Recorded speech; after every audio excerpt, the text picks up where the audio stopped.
OK, a thumb, a blue cockerel, a ship and a bottle. You can see where I'm going with this one, can't you? The fourth plinth in Trafalgar Square, of course, and its new installation, well, this time it's a bull. But no ordinary bull, no.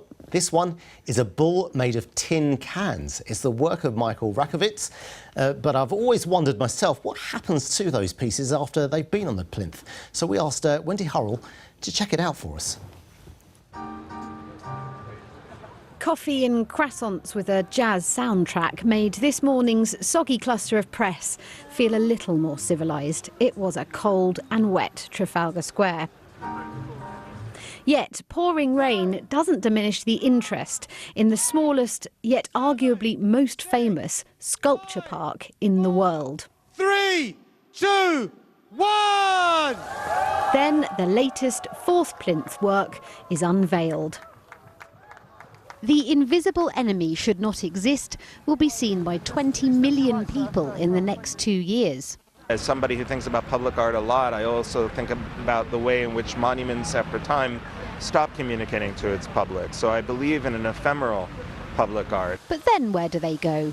Well, the 2010 Nelson's Ship in a Bottle is here in Greenwich with a permanent home outside the National Maritime Museum. But you have to go a little further to see some others. Regardless of History is in a sculpture garden in West Sussex.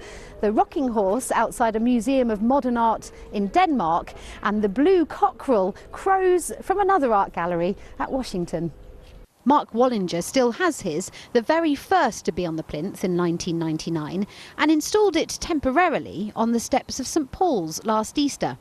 I can't believe this weather! Remember Anthony Gormley's 2009 One Another? 2,400 people given an hour each up there. Steve Cousins travelled from home in Newcastle.